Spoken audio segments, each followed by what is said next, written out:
Chapter 18, Georgia.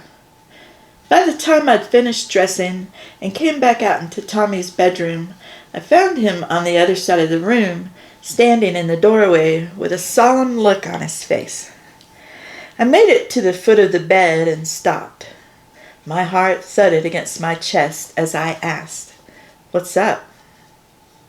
It took him a second or two, but finally, and still without saying anything, he came to me and wrapped me in his arms. I hugged him back, enjoying the feel of him.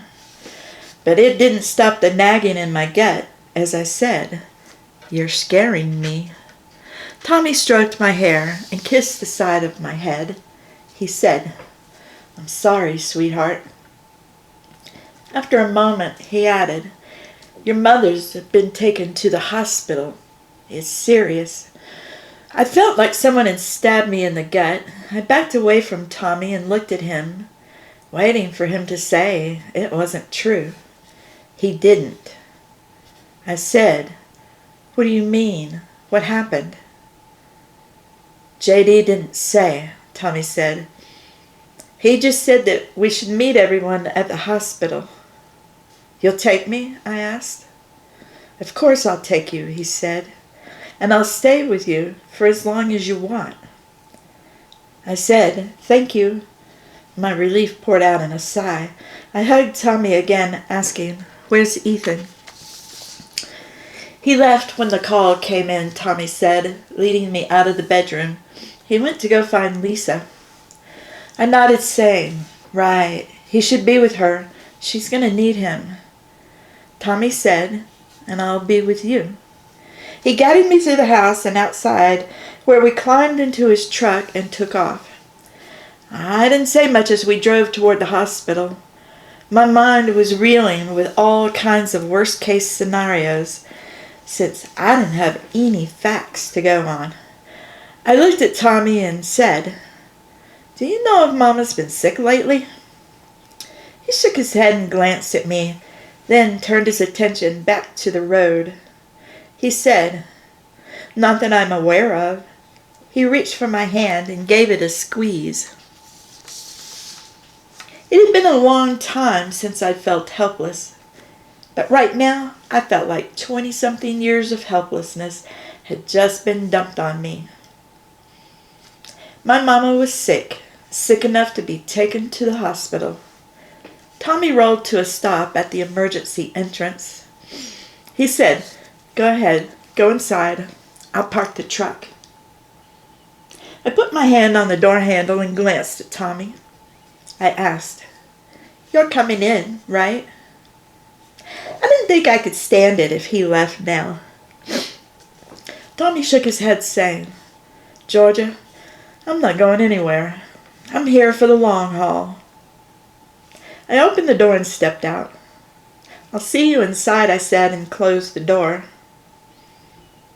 I was torn between watching him drive away and going inside to find Mama. Worry over my mother won out. I hurried inside. With a little help from a couple of hospital employees, I found the emergency room without too much fanfare. If either of the people I'd asked for directions recognized me, they didn't show it. Either they couldn't care less about my celebrity status, or they simply hated me so much that they refused to acknowledge it. I was okay with either option, because I didn't want to appear rude, but I really needed to find Mama. In the hallway by emergency, I found Daddy, Ryan, Mary, Justin, Diana, Lisa, and Ethan. Ginger was leaning on Jeffrey Dean, and Risa was standing beside Malibu. Everyone's attention was on a woman wearing a white coat. I crept up next to Ginger, trying not to disrupt the conversation. She reached for my arm and said to the woman, "This is our sister, Georgia." "Dr. Page," she said, offering her hand. I shook it. "I'm your mother's doctor," she said. "As I was telling your family, your mother has a rare heart condition." How could they know that already? Breezed through my thoughts. "Is it serious?" I asked. I'm afraid it is, the doctor said. Well, I asked, how do we fix it? I'm afraid we don't, she said. There is no cure. All we can do is make your mother comfortable. I looked at Daddy saying, let's get a second opinion. I'll bring in the best doctors from all over the world. Daddy said, we've already had a second opinion, honey. I could tell he was struggling to hold it together as he added, and a third, and a fourth. Ginger stepped forward to ask, and you didn't tell us? Honey, your mother didn't want you to worry, Daddy said, and I didn't want to add to her troubles by arguing with her about it. What does this mean? Risa asked. Mama's going to be okay, right? No, honey, Daddy's voice cracked. She's not. If Mama wasn't going to be all right, that can only mean one thing. My whole world began to crumble around me. I wanted to argue with Daddy, maybe beg him to say it wasn't so. My head started to spin, and just as I felt myself beginning to fall, someone caught me. Chapter 19, Risa.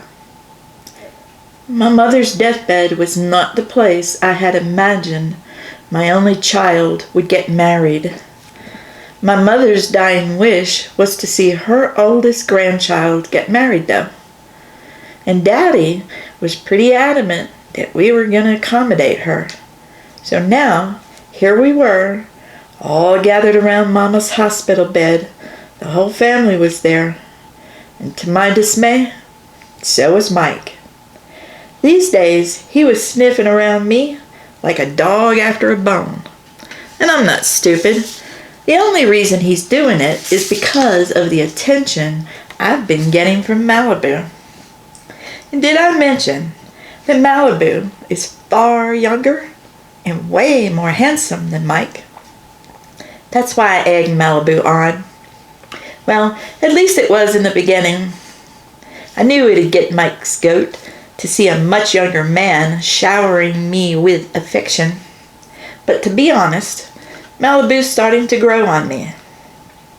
He's not only drop-dead gorgeous, but he's also a gentleman, which is hard to come by here in Cypress Falls.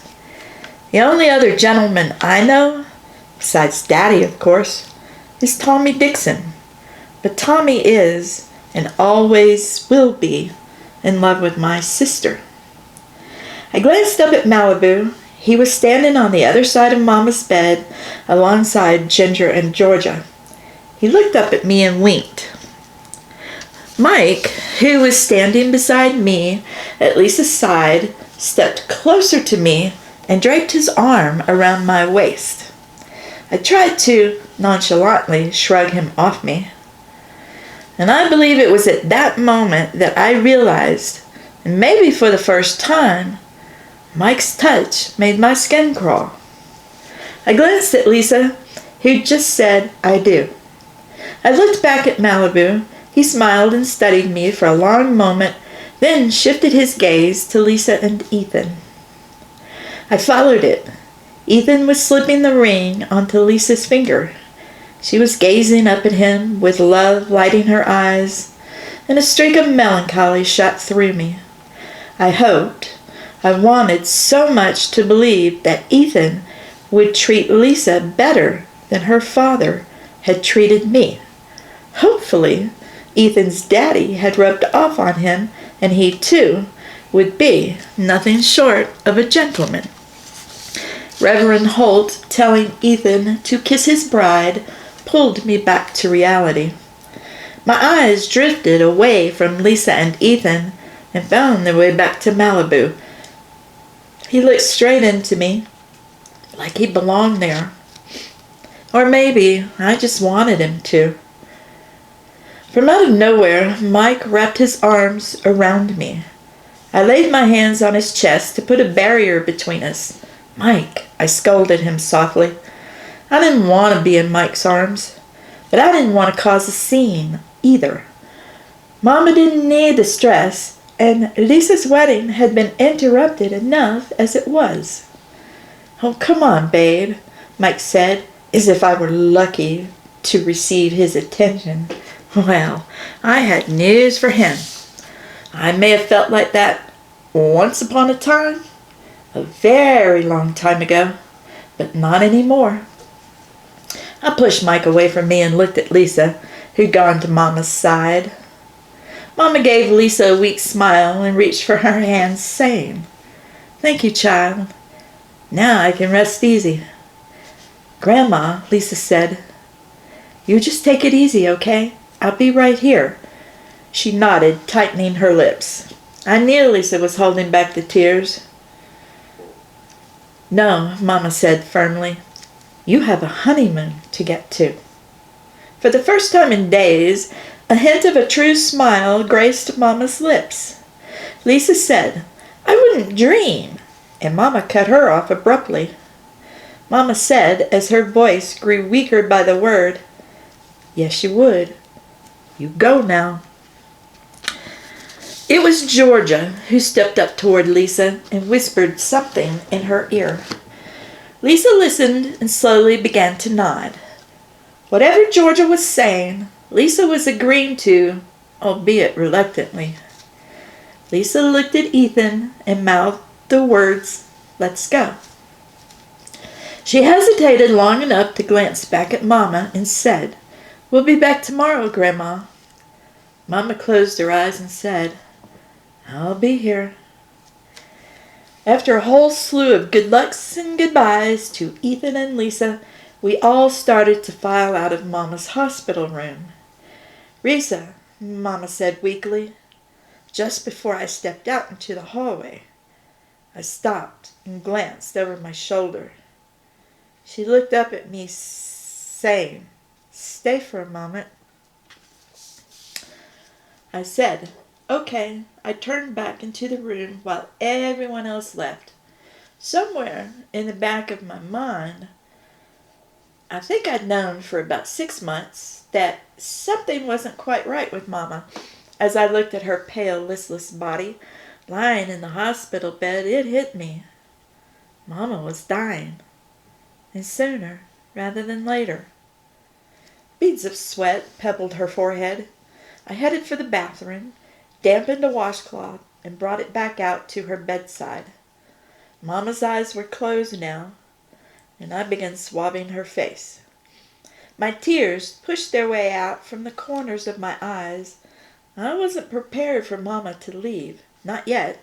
It was too soon. She was too young. She opened her eyes.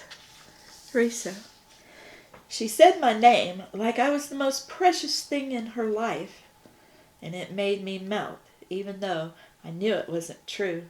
Georgia was her favorite, but Mama had done a good job of making the rest of us feel loved. "Hey, Mama," I said, trying to smile, but my quivering lips weren't cooperating. "Thank you for staying," she said, her voice weak. "I need you to do me a favor." "Sure, anything," I said. "You name it." "Promise me," she insisted. Okay, I thought, but said out loud, "I promise." "What is it, Mama?" She said, "I want you to sing at my funeral." My heart jumped up into my throat. "Mama!" She chuckled, a weak little laugh, and said, "You didn't think I was going to live forever, did you?" "Okay, Mama," I said agreeably. "I will sing at your funeral," I assured her, then added, 100 years from now. Mama said, "With your sister." I said, "Huh?" But I knew what she meant. I just wasn't ready to accept it. She said, with a quiet determination in her voice now, "Promise me you will sing with your sister at my funeral." "What makes you so sure Georgia's willing to sing with me?" I asked. It was worth a shot. Mama said, "Because she said she would." I blurted out, "You asked her already?"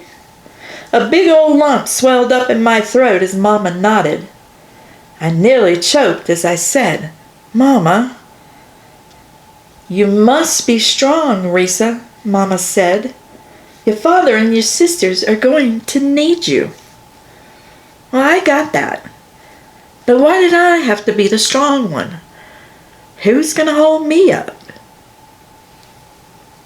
Chapter 20, Georgia. I should never have come home, breezed through my thoughts. Like that would have changed the outcome of Mama's prognosis. But I was grasping at straws. For the first time in my adult life, something was going on that I wasn't in complete control of. At least, that's the way it seemed. People had always done what I wanted, when I wanted. Yet, no matter how much money I dished out today or tomorrow, none of these doctors were going to be able to save my mother. I sat down at Mama's bedside and wrapped her frail hand in mine. She drew a heavy breath, then turned her head my way and opened her eyes. The light was fading in her blue eyes now. She looked at me, and a slight smile tipped the corners of her mouth. I knew she was only putting on a brave face for me. Throughout the course of my whole life, my Mama had never wanted to upset me. Even now, while she was lying on her deathbed, she was still worried about me. "Mama, why didn't you tell me?" I asked. "I would have come sooner." "I didn't want to worry you," she said. She drew a breath and waited a long second or two, then added, "I'm tired, Georgia, so let me say what I need to say." "All right, Mama," I said, pulling her hand up to my cheek. I held it there at him. "What is it?" Mama said, "I need you to do something for me." "Sure," I said. "Anything. What is it?" She said, "I want you to sing at my funeral." Funeral? I nearly choked on just the thought of the word coming out of my mouth. So I had to pull it together for my mother's sake. So I said, "Sure, Mama. Any song in particular?" "Amazing Grace," she said. "All right, Mama," I agreed. "There's one more thing," Mama said. And I was starting to see where this was going, and I didn't like it. This could turn out to be one more thing that I couldn't control. And then she said those dreaded words, "I want you to sing with Risa." How was I supposed to tell Mama that singing with me was the last thing Risa was willing to do? I said, "I would gladly sing with Risa, Mama, but I don't think she wants to sing with me." "She will," Mama said with a slight nod. She promised. "You've already talked to her about it?" I asked. Mama nodded again and said, "Now, you promise." I wanted to cry, but I couldn't. So I dug my teeth into my bottom lip to prevent it. My heart felt like someone had just driven a rusty nail through it. "All right, Mama," I said. "Risa and I will sing Amazing Grace for you." Mama let out a sigh, and it looked like the weight of the world had been lifted off her shoulders. "One more thing," she said, so softly that I could barely hear her. I leaned down toward her, asking, "What's that, Mama?" "Tommy Dixon is a good man," she said. I nodded. "Yes, Mama, he is." She said, "And he loves you." "I know," I said. "He told me the night of the rehearsal dinner." "Life is too short, Georgia," she said. "Don't leave him again." I looked at her. "He can come out to L.A. with me," I said. But even as I said it, it didn't feel right. Mama shook her head and said, "Tommy will never be happy anywhere but here." She gazed up at me. "Oh, he'll gladly go out to California with you." "But why don't you do something for him?" she suggested. "Stay here with him," she said. where he can be Tommy Dixon. Out there, he'll just be Georgia Franklin's husband. Just the thought of me and Tommy getting married made my cheeks burn. Mama, I said, wrestling with the schoolgirl giddiness that tried to overcome me, Tommy and I aren't at that stage yet. But you will be, she said, and I won't be here to advise you. My voice cracked when I said, Mama, don't say that. Tell him, she begged. Tell him you want to stay here with him. She was starting to get upset, so I said, All right, Mama, I'll tell him. Today, she asked. Soon, Mama, I said. Soon. Don't leave here without telling him, she said, and we both knew what she meant. Mama knew I was likely to chicken out, and she meant to stop me. She said, Promise me. All right, Mama, I said, I promise. My voice cracked again, and tears had begun to mist my eyes. I didn't like talking about Mama's impending death or making promises in the heat of the moment. But Mama knew that once I made a promise, I'd bend over backward to keep it. Chapter 21, Ginger. I knew it was a bad idea to let myself get caught in my mother's hospital room with just me and her, but the news of her illness had thrown me for a loop. Ginger, she said to me as I stood looking out the window, I don't want you to let this consume you. I let a second or two go by before I looked at her. I'm the strong one, I said. Remember? She almost laughed when she said, Don't kid yourself. My mother drew a breath and added, I know that Risa and George's feud has been hard on you. I didn't really want to go there, but like an idiot, I jumped in saying, It's what made me what I am today. I shrugged and added, I'm a good mediator, if nothing else. I went to her bedside and plopped down in the chair.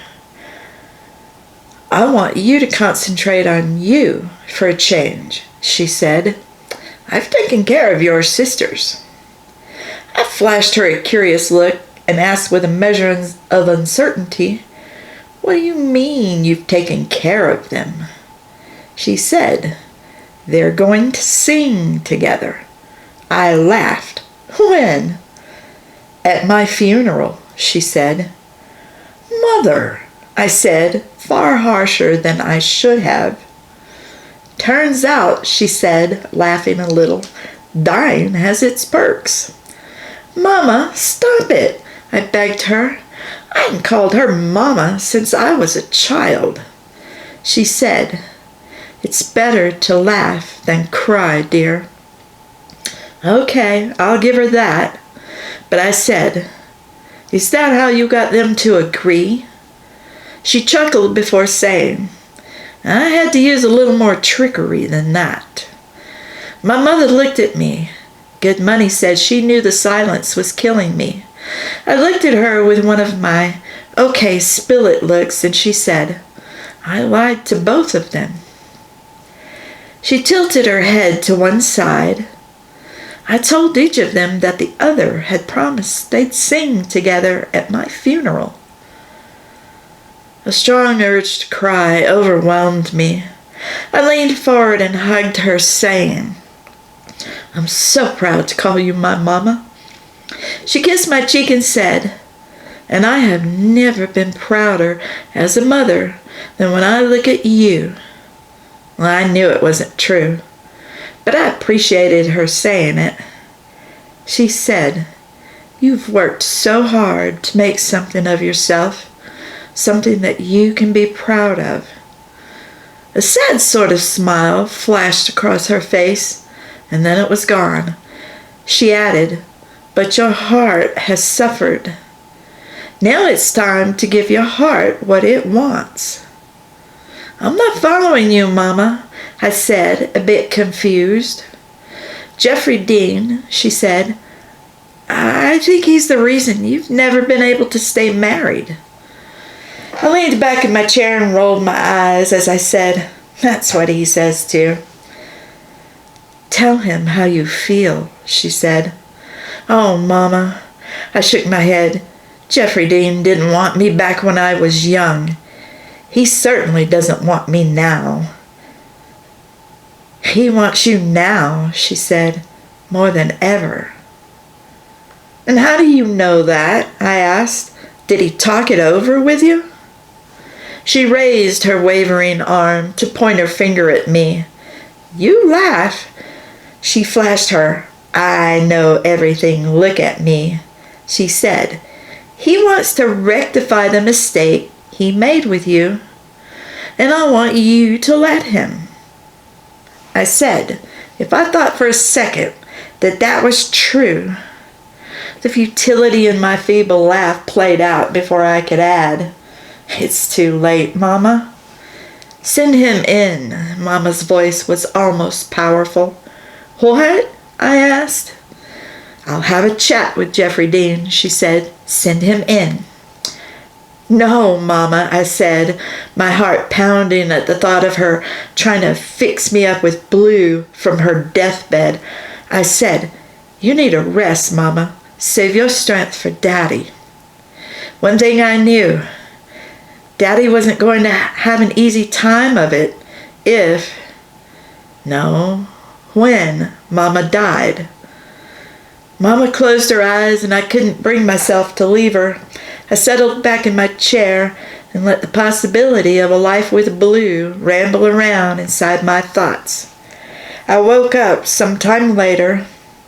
How long I'd been asleep, I don't know, but Mama and I were still alone in her room. I looked at her. Her mouth was hanging open, and she looked pale, almost pasty white. That sent alarm bells off in my head. I straightened in the chair and leaned forward to touch her arm. She was slightly warm. I trailed my fingers to her wrist and felt for a pulse. There was none. Chapter 22, Risa. I didn't like seeing Mama in the casket. Georgia had bought a beautiful nightgown made of pale pink silk for Mama to rest in. I had to admit, it was quite suitable for Mama. I sucked in a breath as Georgia and I moved to the end of Mama's casket. We waited for Mary Lou Kramer, Mama's cousin, to play Amazing Grace's intro on the piano. It was Mama's favorite song. I was a little nervous at first.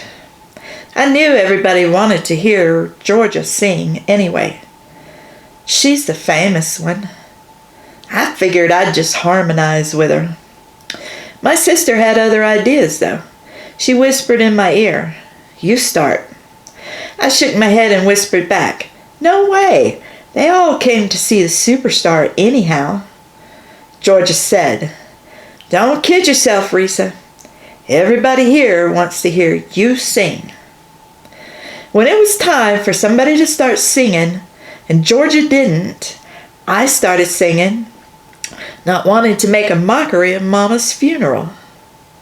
She let me have the first verse to myself before she joined in. At first, it was awkward. Then it started to feel like home. I enjoyed singing with Georgia more than I'd like to admit. I also enjoyed the look on Mike's face as he watched us. Pure envy. He hated to see me and Georgia singing together, and that made it all the more rewarding. I let my gaze search the crowd for Malibu. He was sitting about 4 rows back with Jeffrey Dean and Tommy, and he wore a saddened expression. He was probably sharing in his friends, my sister's pain, because that's the kind of guy Malibu Drake was. So unlike the selfish prick I had married. Malibu's eyes met mine. He gave me a soft smile and mouthed the words, "Beautiful." My heart simply melted. Malibu was enchanting. I envied the women who'd gain his favor once he returned to L.A. I'm shocked to say that I felt myself becoming a little jealous. When our song ended, a hush fell over Mama's mourners. I got the distinct feeling that they wanted to applaud, but realized it would be in bad taste. Daddy got up and came to me and Georgia, wrapping his arms around us. "That was beautiful, girls," he said. "I know your mother is smiling down on you two from heaven." I wrapped one arm around Daddy and the other around Georgia. Again, I did it because I knew it'd piss Mike off. But I gotta tell you, it felt damn good to hug my sister. People began to shuffle out, passing Mama's casket to utter a final goodbye. Daddy led Georgia and me to the front pew, where we sat down with Ginger, Ryan, and the rest of the family. Tommy Dixon walked up to us, pulled Georgia to her feet, and wrapped her in his embrace. Georgia clung to him and started to cry. Tommy didn't say anything. He just held on to her and let her cry. Then I noticed that Jeffrey Dean had Ginger on her feet and in his arms. I felt so alone. I needed a shoulder to cry on. But not Mike's, I thought as he came toward me. I couldn't handle this. I couldn't handle Mike right now. I took off in the opposite direction and fled the church. "Mama," I heard Lisa's voice chasing after me. "Mama, wait." I stopped by the first row of cars in the parking lot and leaned against the first one I came to. As I worked on catching my breath, Lisa caught up to me. She draped her arm around my shoulder, and I looked at her. "Where's your car?" I asked. I had ridden in with Daddy, and now I had no way to escape. "Over there," she said, pointing behind me. I said, "Keys, please," and held out my hand. She looked at me like I was crazy. I waggled my finger, saying, "Come on, give 'em up. I need to get out of here, Lisa." She shook her head, saying, "You're not going anywhere without me," she shrugged, then added, "So, where are we going?" "Someplace where we can get a drink," I said. Lisa responded with, "Oh, Mama, that's a bad idea." "Either give me the keys," I said, "or lead the way. It's your choice." Lisa stared at me for a minute, then tipped her head toward her car. "Okay," she said, "come on." 15 minutes later, Lisa and I were sitting at the bar at Tango's. "Risa," Tango said, throwing his towel over his shoulder. He gave me a sad smile as he added, "I can't tell you how sorry I am." "Thank you, Tango," I said. "I appreciate it." "What can I get you?" he said. "Tom Collins?" I said, "No, Tango." I shook my head, then added, "I'm going to need something a bit stronger." He replied, "On the rocks?" "Straight up," I said. I just wanted a drink, and a strong one. Tango pulled a bottle off the counter behind him and filled 3 shot glasses. He gave 2 of them to me and Lisa, then took the third and raised it in a toast. "To June," he said. "May she be in heaven a week before the devil knows she's dead." I snorted a laugh and shook my head. I grabbed my shot. "To June," I said, and downed it. Ouzo. I had to hand it to Tango. He sure knew how to tie one on. "More, please," I said, and cut my eyes toward Lisa. There was a distinct pucker on her face. "Ow!" Lisa squealed and slammed the glass on the bar. Tango poured another round into my glass and then his. He looked at Lisa, asking, "Another?" She nodded eagerly and then watched Tango pour. Aside from the fact that we just buried her grandmother, I had no idea what my daughter had to drink about. She was young, and she'd just married the love of her life. But then again, she had a mother-in-law from hell now. I kind of giggled out loud. Lisa downed her shot and elbowed me, asking, "What's so funny?" I looked at her. "Does Ethan know where you are?" I asked, then knocked back my shot. She nodded, saying, "I called him. He's coming over." Geez, I hoped everyone didn't end up at Tango's tonight. Chapter 23, Georgia. Tango's was standing room only. Tommy and I were sitting at the bar and looking all goo-goo-eyed at one another. I'm sure everybody was having a good laugh, but I didn't care. It'd been a long time since I'd gazed into those infinitely endless green eyes, and I was taking advantage of the opportunity to do it again. Tommy kept his eye on me while he picked up his beer and took a drink. When he was done, he glanced away from me long enough to set it down on the counter. He said, "You sounded real pretty today." He looked around the bar, then let his eyes settle back on me before adding, "I'm proud of you." "You're proud of me?" I asked. I couldn't fathom why. "You did it," he said. "You shared the stage with your sister." Okay, there it was. And I said, probably a bit too defensively, "I've never had a problem singing with Risa. She's the one who has a problem singing with me." Tommy said, "I know that." He caressed my cheek, adding, "But you let her sing first. Not many people in your position would have done that," he said. Some people might have taken that the wrong way, and I was close to being one of them. But the way he was looking at me, like we were the only two people in the whole damn bar, and I was basically hooked. I shrugged and said, "Everybody wanted to hear Risa sing anyway." I picked up my Quilmes and took a drink. "Aunt Georgia," Lisa said, stumbling up to me. She was drunk. "Oh my," she said, "would you do me a favor?" I said, "Sure."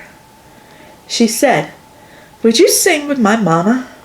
My eyes widened, and I can assure you, it wasn't voluntary. "Come on, Aunt Georgia," she beseeched me with an engaging voice as she championed her cause. "This is the closest thing to a reception that I'm going to get," she said, pouring it on thick. "Would you please sing with my mother?" I sucked in a breath, trying to tell myself not to make promises that I might not be able to keep. I finally said, "I'll give it a shot." "Yay," she said, clapping. "Don't get so excited," I said. "She's got to agree to sing with me." Lisa said, "She will," pulling me to my feet. I looked at Tommy and said, "Save my seat?" "You know it," he said, then winked at me. "Lisa," I said, "go find your hubby. I'll talk to your mom." "You sure?" she asked. "I'm sure," I said, and gave her a nudge in the right direction. Then I went to go find my sister, the one who wasn't going to be happy to see me, especially when she found out why I was there. To my surprise, Risa pulled me into the mostly vacant hallway that led to the bathrooms. She said, "Georgia, I need to talk to you. When are you leaving?" I shrugged and said, "I don't know. Whenever Tommy's ready to go, I guess." "No," she said. "I mean back to L.A." The question threw me for a loop. I shook my head and said, "I don't know. I'm not sure." And truth be told, I wasn't sure if I ever wanted to go back, at least not without Tommy. Her voice was desperate when she said, "I really need to talk to you before you go." That got my attention, so I said, "Let's go back to the dressing room. I pointed down the hallway, adding, "I need to talk to you too." Risa looked around and then said, "Okay." We went into the empty dressing room where Risa closed the door and rubbed her hands over her face. "Reese, what's the matter?" I asked, moving toward her. Was something wrong with her? I couldn't lose anybody else. I asked, "You're okay, right?" She said, "Yeah," and looked at me curiously. She added, "I'm good, considering." I got the feeling there was something going on besides Mama's death, as if that wasn't enough. So I asked, "Is there something going on that I don't know about?" "There's a lot going on that you don't know about," she said, and it bit. I must have gotten a pitiful look on my face because she gave me a compassionate look before saying, "But that's neither here nor there." I didn't say anything. I just waited for her to continue. There had to be more. And whatever it was, I hoped we didn't get into a fight over it. I still needed to tell her that I was taking the dealership from Mike, and I'd promised Lisa that Risa and I would get up on stage together and sing tonight. I don't know how to say this, except to just come out and say it. Risa's voice shook. Even so, she continued on. "Lisa and Ethan need help. I'll find a way to pay you back." "Pay me back?" I said, trying to wrap my head around it. "I'll give Lisa anything she wants. You know that." I studied Risa's face for a moment before asking, "What does she need? Money?" Risa shook her head and said, "They need a place to stay in L.A." "Okay, I wasn't expecting that." "Huh?" I said. I'm sure my face must have looked as dumbfounded as I felt. I asked, "Lisa and Ethan want to move to L.A.? Risa nodded, saying, "Ethan got into UCLA, but apparently UCLA is expensive." Naturally, Tommy's doing what he can. I suppose Kathy is too. Now she was rambling. Still, she continued, "They just need a place to stay. Can they stay at your house?" She'd said the words, but it had taken a few seconds for them to sink in. When they did, an idea came to me. "I can do better than that," I said. "I have a 2-bedroom condo that's about a mile from campus." Hope brightened Risa's face as she asked, "Is there any way they can stay there?" "Of course they can," I said. "They can stay there for as long as they want." "Really?" Risa asked. "And I hope you'll come to visit," I threw in, just to test the waters. "Really?" she said again, but much softer and with less confidence this time. I said, "I've got an idea." I paused to let the seed grow inside my mind. "I've written a song for an upcoming movie," I said, studying her face to gauge her openness to what I was about to suggest. So it could go either way. So I said, "The song isn't really for me. It's much better suited to your voice, to be honest." I gave her a second to let my words sink in. Then I asked, "You want to come out and record it?" Her hand flew to her chest. She asked me. I nodded and said, "You'll be great for it." Risa looked to the side and stared off into space, like she was weighing the odds or something. She looked back at me, then asked, "Are you sure? Will they let you do that?" Then she laughed at herself before adding, "Oh, who am I kidding? Who's going to stop you?" I laughed softly, then said, "You got that right, sis.